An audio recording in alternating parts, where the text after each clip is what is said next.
MI5 agent told me that in Castlereagh prison, or Castle, not Castle, something, the big army place in Northern Ireland, or thing where they kept all this information, and they brought them in and tortured all the rat, and they took all the details. The IRA actually broke into it, and they were allowed to break into it, more or less. And they took all the files, but when they read all the files, they were shocked at the high-ranking officials in the IRA that were agents. There was more agents in the IRA than there was members. Yeah, it's clearly looking back at it now, and I remember prior to the ceasefire, and people that coming up to the ceasefire, you see the whole shoot to kill policy, people that actually opposed the loss of, again, with negotiations, Articles 2 and 3 of our Constitution being removed. And there was a lot of Republicans actually opposed that. And of course, anyone that did oppose it, lots of them were assassinated. And, they were given up, they were handed over pretty much like, intel on them, and they were all executed. Again, which was absolutely mind-boggling. A bit more than that, Kieran, they had to eliminate agents as they went along, because they brought new people in with new information, and this person here had no more information, but this fella could identify that fella, so they had to get rid of him. So they got rid of him through the Nutting Squad. Yeah, for sure. It was crazy.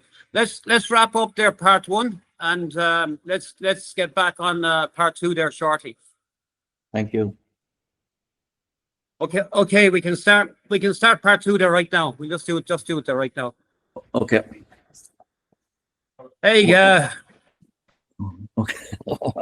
Right, go ahead. I was going to make more coffee, but go ahead anyway. Yeah. Let's go for it. Yeah. 1 second again. Good evening.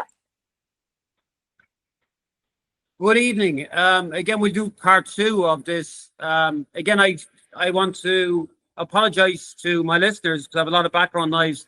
I'm actually still traveling. I'm on the way back from the United States. And of course, I'm in a restaurant here outside an airport, so I do apologize about that.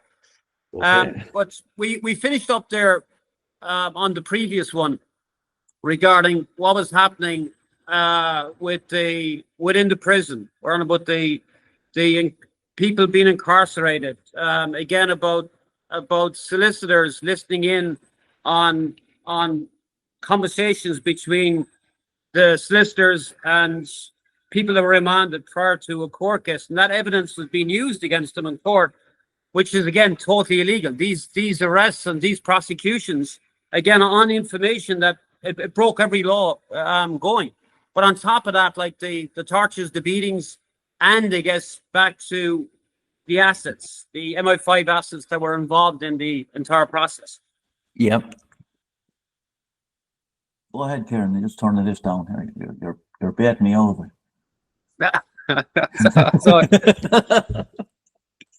Yeah, it's all good. So let's continue with that. So where we are about what you saw regarding the one thing, I guess, like, the listening into the conversations, the second part to that, like, how confessions were taken out of people, how prisoners were punished, and of course, like the assets that were involved, like, the entire system, and what the government actually knew about it the whole time. Oh yeah, they actually rewarded the beating of prisoners. And they had a heavy gang in the prison as well as the guards, so there was a prison heavy gang that operated on. And before I go on to that, just when you, as a prison officer, it's safe incarceration. You just have to work the prisoners through. Now, don't forget, in Portlaoise Prison, no prisoners talk to you. You never talk to a political prisoner. You only talk to each landing. There was 4 landings, and each landing had a dedicated prisoner that would communicate with the prison officer on it, and it would go back to the OC. You never talk to the prisoner, but they never talk to you. You did talk to them, you wouldn't talk to. Now, when you went on visits with them, they were fairly good, decent guys that would talk to you the way over and things like that. But that would be to allow you more time, which we always did. Only a bad prison officer, because I had travelled from the north with and there was bad prison officers, Fisher's prison officer. Nicky Kelly, for example, when he was on the hunger strike, myself and Frank Moore were on E1, and when prison officers would be on their break after 4:15 to 5, all the prisoners would be locked up. They'd let him out to wash himself, brush his teeth, things like that. Nicky was so badly emaciated that he was walking down the landing and he was holding his jeans up with his left hand. And the reason he was holding his jeans up with his left hand because he'd no belt and he was falling off. His trousers would fall off. He's so thin, lost an awful lot of weight. And he'd trying to hold his teeth, and he every now and then he'd go with his elbow to the wall because he got cling. So I went and helped him, put my arm around him and said, look, Nicky, I'll carry it, I'll get you down there. So I brought him down, and then I brought him back. I was brought into the governor's office and told if I ever did that again, I'd be sacked. I mean, I couldn't understand that. That's the nasty side of it. But what people don't realize is that strip searches. Now, Bill Riley, which was the governor at the time, he ran completely territorial, vicious cartel of beating prisoners, wanting them beaten them the whole time. In actual fact, one of the searches, when they were finished, I was coming down E1 stairs with Chief Officer Brian Stack, who said that, Governor, this one, the big search, Governor, we have the prisoners are all searched. And Bill Riley then stood to attention and said, beat them again. He wanted to go up the stairs and beat them again, which we did. But the strip search, the thing, I just go one example of one. One of them was Sean McGehigan. He killed Senator Fox. And what was unusual about this search was that they loaded up 3 prison officers. Usually it was 2 prison officers and the guard. The guard was a witness for the state, but he sometimes participated in it. And he went into Sean McGehigan. And as I was walking into Sean McGehigan, the prison officer that was behind me pushed me at Sean McGehigan. So I went into his chest like that. And I don't know whether Sean hit me or didn't hit me, but he just reacted. And then they jumped on him and they gave him a mother and father of a beating. Absolutely shocking. Ripped the clothes off him. Now what they did with the strip search is they bent them over. This is horrific language, and you may need to take this out. They bent them over, and they held the cheeks of his arse, opened up the cheeks of his arse. That was to investigate his anus to see had he any weapons in it. This is barbaric stuff. And then as they were walking out, they threw him back on the bed again. Now he, from restraining and resisting, normally enough you'd be weak, just for you lose your breath, you know. And the prison officer turned around to him. He said, "Sean, you have a fierce hairy arse there. I'd do something about that hairy arse if I was you." That's the sort of stuff that went on there. There's another one there, Peter Pringle, that killed Lila. Say quiet, that's the dog. Peter Pringle that killed that was killed. He was blamed for shooting one of the guards. He subsequently was found to be innocent. He was actually on a boat and coming back from the Aran Islands at the time the guard was shot. But they had that information, but they didn't care. They just wanted to put somebody in jail. A guy called Sergeant Kevin Ford, when I was on E1, asked me to open the door. He wanted to talk to Peter. That was fair enough. So he opened the door. Shouldn't have opened the door, but you weren't allowed to open the door, but it seemed like a reasonable request. So I opened the door. And then he ran at Peter Pringle and he started to beat him. So I pulled him off Peter. And as I pulled him off Peter, he tried to hit me. And I brought him out and I dressed him down. I said to Peter, apologized to Peter, said, "Peter, that's shocking." I said, "Peter, if you do anything about this," I said, "I opened that door in good faith. If you do anything about that, I'll be sacked." Peter Pringle never did anything about that. He knew that he seen what happened. He knew what happened. Knew it wasn't me, and I was the one who was going to be in trouble. That sergeant, not wouldn't happen to him. And then there was then you had Deji O'Hare saying they kept him in the boiler house in horrendous conditions, like two big boilers, being 2 tractor loads of turf filling them. So the heat in there was shocking.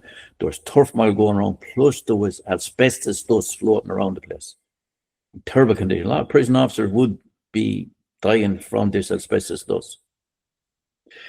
And the prison officer would actually put turf mold on his food when they brought it down. Now he's held in cells there, and he had only a mattress.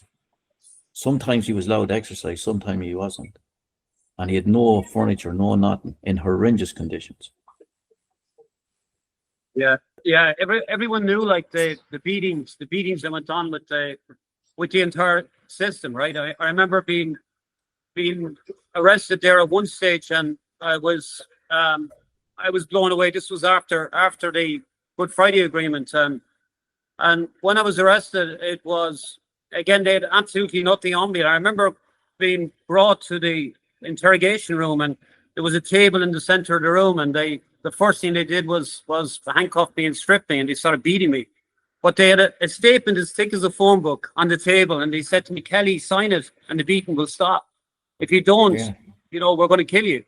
But they bet me to a pulp for 72 hours. I remember getting the doctor when it started, and I asked his doctor to come in and examine me. And the doctor, I stripped off, and I knew what was coming. I was well aware what was coming, and luckily enough, I was as tough as nails. I mean, I could take that. I knew I could probably take the beating, but I didn't realize how severe it was going to be. Of course, I was. So when I stripped off, the doctor said to me, he says, "Kieran, that day is gone. This doesn't happen in Ireland anymore." And they bet me to a pulp. They knocked me on the ground. They put wire, steel cable. They stood on my back and put steel cable around my testicles. And when they pulled them off, they bet me and beat me to a pulp day and night. They would just take turns in it. And I remember I was so weak, like I couldn't stand up. And and I went to stand from the chair, and I was still handcuffed.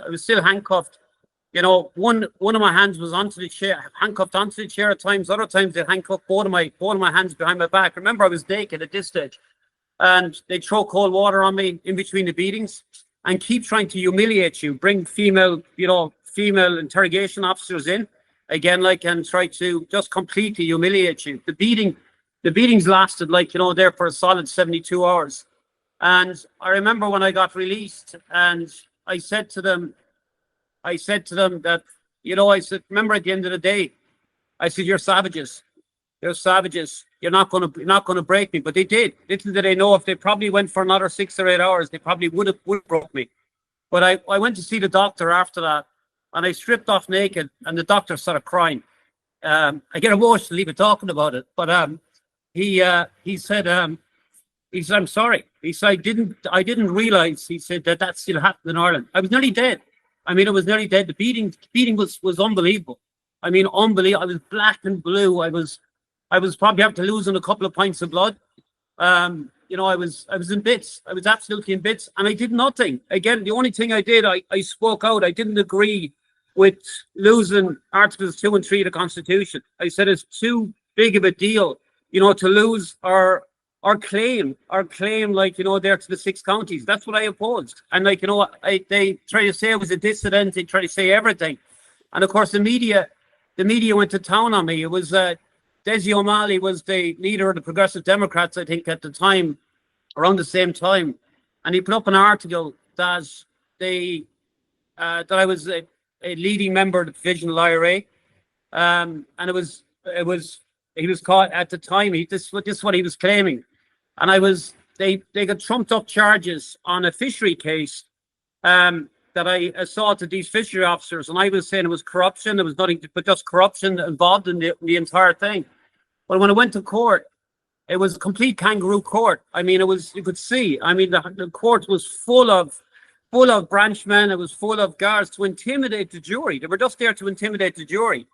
And the jury, in the end, of course, I ended up getting a lengthy sentence. They brought me away to Cork. They kept me there for a month. I was found guilty on one of 54 charges. And when I was brought back for sentencing, they gave me, it was for common assault. I mean, it was nothing. All the serious charges, I was acquitted of all of them. They gave me 7 years in prison for it. And the fishery officer that was involved in it, I think you know him, he stood up and he says, "Hey, wait a minute." He said, "What this man is saying is he's actually telling the truth. The corruption does exist. Everything that he's saying is actually true." And of course, I ended up walking out the door, acquitted of the whole lot. As I walked through the ranks of the Gardaí, they were all along the hallway, and they were just threatening me as they're walking through them. It says, "You're going to pay for this. We'll get you for this." They were making millions of pounds a year. But not just them. It was going right up to the Dáil. There was whole truckloads of salmon going up to the Dáil to the politicians. The money that was flowing in, the illegal money that was flowing into the country was unreal. Like, you know, people think of salmon and they think of a small fish or something on a, you know, being caught with a little net. We were sending Arctic loads of them. They were going to cross the border. The RUC were escorting them to the ferry in Belfast. They were going to cross to Scotland. And it was all controlled by the Garda Síochána. And of course, after I exposed the whole lot, they said to me, we will get you for this.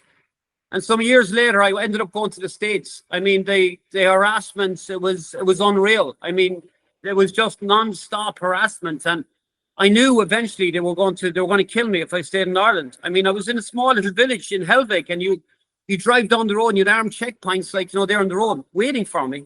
And if I made one wrong move, I mean, they would have shot me. So I ended up going to the States, and my son went back to Ireland a couple of years later.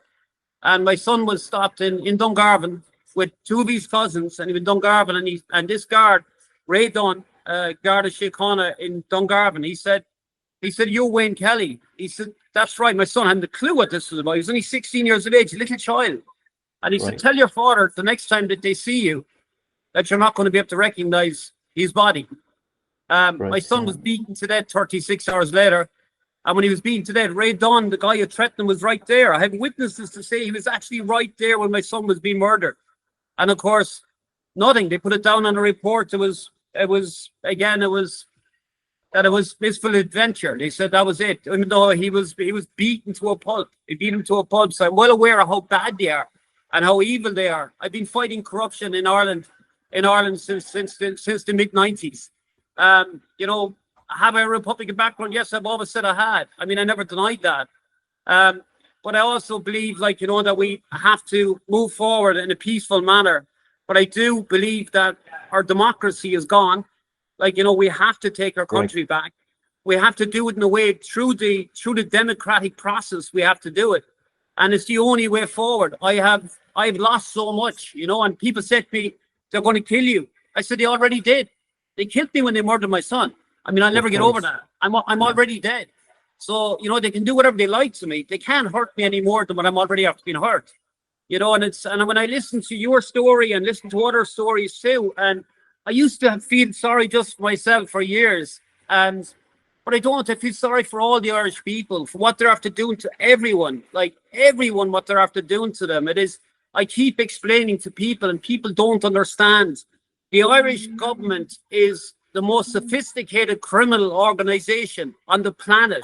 They have perfected corruption and turned it into an art form. And that is to think, it's absolutely mind-boggling. So we're in the process of putting a political party together where we can actually bring change to Ireland, where we can actually get rid of corruption. We can build a strong country for the Irish people, get it back to where it actually needs to be. But again, it's I want to ask you one last thing there about this. What happened with your pension? You were a whistleblower. I know the way this works with the whistleblowers. I speak to many of the whistleblowers in the Garda Síochána. I get information from all different angles all over the place, including the intel community, people in it, in the States, in UK and everywhere. I mean, I get information from all of them. But what do they do to you regarding your pension, and what kind of pension are you getting today? Because I know being a whistleblower, that definitely affected you. Well, they didn't give me a pension, and eventually I did get one, and they gave me €73 a week for someone that was involved during the Troubles, shot at, suffered PTSD, and then they done a campaign. I actually reported about prisoners coming in after being beaten with the heavy gang. Said there was something similar to what you would have done, with coming in with broken arms. You said they fell down the stairs. One of the other severe beatings I witnessed was Jody Markey on E4. He was held down by the heavy gang on a bed, one each by each leg. And Brian Stack, the chief officer, came out looking for a baton. No one actually had a baton. So he borrowed a baton off a guard, and he beat him to a pulp. There was no part of Jody's body that wasn't black or blue. His head swelled up, his eyes swelled up. And the screams and that man was terrible. Then I witnessed another with the heavy gang bringing Aidan McGurk down the stairs. He won stairs facing down, he's facing ground. Brought him up to the kitchen gates, and then John Keaveney, the chief officer, caught him by the hair and started knocking at the kitchen gate, metal iron gates with his head. split him open, blood on the ground. And the prison officer was opening the kitchen gates, which he would have done automatically. Couldn't open the kitchen gates. He was just shocked at what he was seeing. Those are just some of them, but the prison officers did stand up. Like Larry O'Neill at one of the conference stood up and said, look, if Hitler needed generals today, he'd get them in Portlaoise Prison. And we were sort of doing a little bit of a protest to support the prisoners, but we didn't get the backing of the prisoners. Department of Justice made some sort of deal behind the scenes with prisoners. I've said it to him, but he hasn't. It was just horrendous what was going on. But we were institutional from when what we were seeing. We really knew no better. Yeah, yeah. Well, what I want to say to you is thank you so much for coming forward. And I know we'll be doing another expo, I guess, on this day or a later date. But again, it's I'm really sorry for what they did to you. And you know, to give you €70 a week when 73. they're probably 73. when you have an illegal immigrant coming in and they're probably getting more money than you. I was reading a report there a few weeks ago where there's 3,000 jihadists living in Ireland now, according to the new head of the Garda Síochána, and it's coming out there's 3,000 jihadists in the country, and they're getting more money every week than what you're after getting, and you served our country. Correct. It's absolutely mind-boggling. Again, thank you very much for coming forward. I appreciate it. Just a second before you go, just remembered something about the MI5. They like this story. MI5 told me that everything that happened at Portlaoise, every action, every communication text, they knew it. When the not Irish Telecom, BT, what was the Irish one that started up? It had a different name on it. Airtel. No, the Irish one that started up donkeys years ago when it started up first. It had a different name. It had two letters for it. BT or BNT or was it? Something like that. Yeah. Where did they go with this? Who set that up for the Irish government? They had to go to Britain. MI5. They went to Britain. MI5 set it up for it, but the British government paid for it, gave it the loan to Ireland, which Ireland paid back to do that. And they put a channel into every Garda barracks, every army barracks, every Dublin castle, Dáil, everywhere, Portlaoise Prison, everywhere to put in dedicated lines that they could listen in all the time. So they knew everything that was going in. So hence that's how they knew it was arranged to escape that day. Now, on the 14th of June 1988, I was asked to go to the Department of Justice in Dublin. I attended a meeting with Noel O'Beara, very serious guy there. I won't go into the contents of it. That's another podcast, just what happened that day, what I told him about what was going on in Portlaoise Prison. After MI5 knew I was going there, but because I was involved in the escape and they were hearing about what was going on in the prison, they put a dedicated team there under Colonel Lamb. And they went that day to know what was going on in there, but they were gone for another reason. They were going to get me. They were going to convert me as an agent or what. I don't know what. He uses different language on it, or their language. That was the whole prime thing, because they needed an asset inside in Portlaoise Prison, and I was that asset because I was saying about the Ned Harkins was an IRA mold. He's handing keys and guns over and all that thing. After what I said in the meeting, Noel O'Beara rang the Taoiseach's office, Charlie Haughey. When he gave the information, Charlie Haughey subsequently picked up the phone and rang a guy called Jerry Collins in the Department of Justice. Jerry Collins and Charlie Haughey said to them, put procedures in place immediately to get rid of that man, which was me. And Jerry Collins then rang a guy called Tim Dalton. He's now in charge of the bodies, finding the bodies in the north, in that thing, instructing him to get rid of me. Tim Dalton then started manufacturing a file on me, indacting stuff out. In actual fact, he gave my file over and said, this is an up-to-date medical record on me. But he left PTSD, he left out the shooting in it, he left out all that on it to get me sacked, and they subsequently sacked me over what I said that day. That's with Colonel Lamb. But to do the conversion where they wanted to make me an asset, it was Colonel Williams that stopped that. he said they couldn't say that there wasn't an IRA team at that day watching as well. And the mere fact of the contact with me, the fact that one of the MI5 agents just walked over to me was life-threatening. But I'm told after, he can't officially say it, but he said there was an IRA people there that day. Yeah. And that's all in written reports in GCHQ in Cheltenham. Yeah. Shocking. I mean, I'm sure, I would just ask our listeners to actually watch this more than one time to try and get them to understand how corrupt the system was, the system still is, and it's actually getting worse. Well, on a final note, right, before I leave you, I want to ask you, what do you think about what happened over the last few days regarding the presidential race and about Maria Steen, about the government actually stopping her actually running? What do you think about that? Your own personal opinion on that? Well, in 2011, the presidential race had 7 candidates, so you had a choice. Now you have 3, and it's like Koo-young, North Korea. We'll pick who we want you. We'll give you a choice. You have 3, but there are 3 of who we want you to vote for. So I wasn't going to vote, and my father and mother are not going to vote. My family are not going to vote. But then I decided I will vote because I have to exercise this right. For the Irish, it's wrong. I felt bad about it, but I'm going to put Mary Steins on it in a black marker. That's what I'm going to do. Good. I'm going to exercise. All right. Thank you very much. Kieran, just before you go, this is important. Sorry, PJ McAfee was telling you about. He was the president and the general secretary. We were lined up in parade one day, and Big Bill was giving a speech, and he's saying we expect every man to do his duty and that thing like that, which was to beat the prisoners. And he said we're at war with these people, which was the IRA. So he was pumping up his men to go in to beat them. And PJ McAfee stood forward and said, Governor, none of my men, which he was chairperson, are at war with anybody. And then Big Bill, Governor Riley, dismissed the parade. He brought PJ McAfee into the carpet in his office. He intimidated him to try and get him to say something. He was going to sack him, but PJ said nothing. So, there was a huge regime there of doing it. Yeah. It's, I heard lots of stories from lots of the prisoners, and Martin Ferris, of course, was a really good friend of my father.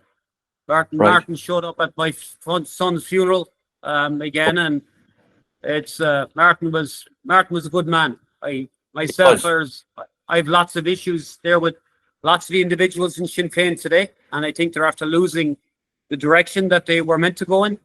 But it's definitely I have a difference of opinion regarding Sinn Féin today and regarding what they truly identify as. But I can safely say Martin was a good man. Martin Ferris doesn't,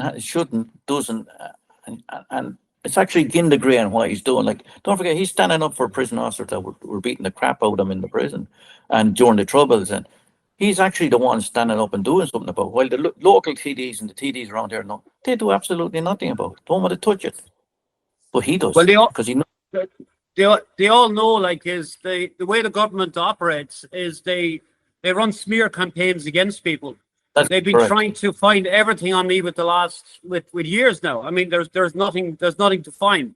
They use different assets then, like, inside the community. They use the trolls on social media and so on and so forth.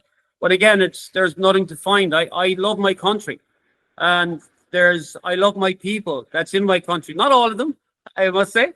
But at the end of the day, we're an amazing race, and we've been through so much, and to lose our country to corruption and to these criminals, I can call them nothing else but criminals. And on a very final note, I'm going to say, and we'll speak again on the next one.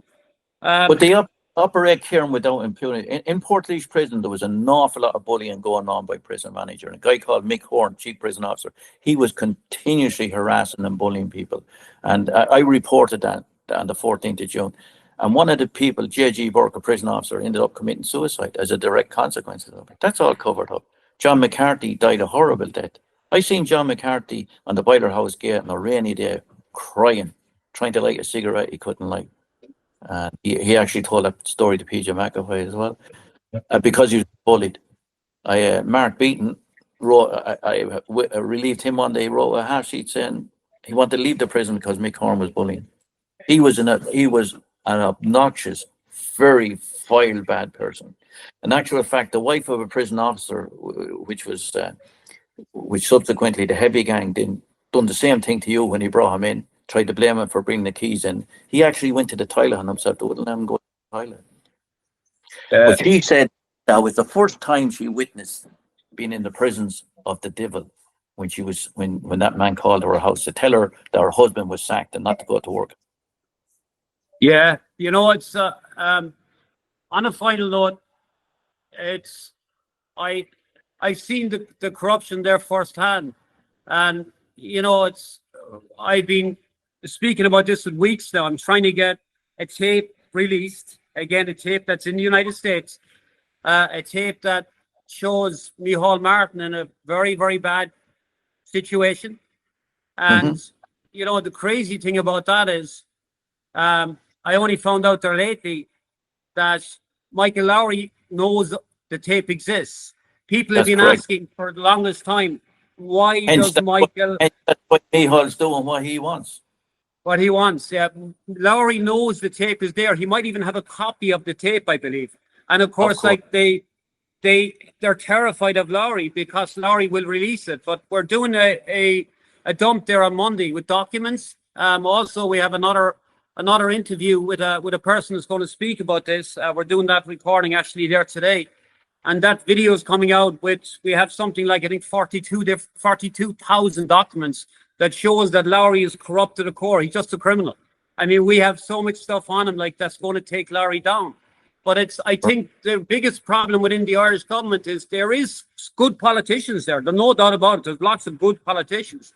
But the good politicians are terrified of the nutty gang, which exists today, like in Dáil Éireann. They're terrified of them. Correct. It's what they have on them. What they have on them, yeah, exactly.